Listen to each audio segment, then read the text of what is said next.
This bird collection came from my love for nature and quiet observations.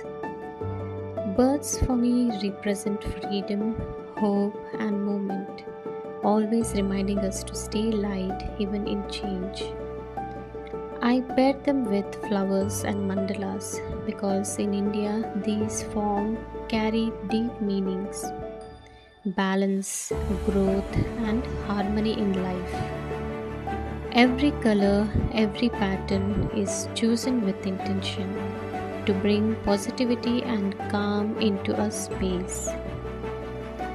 These artworks are not just paintings for me, they are stories of nature, culture, and soul coming together. Creating this collection reminded me why art feels like home.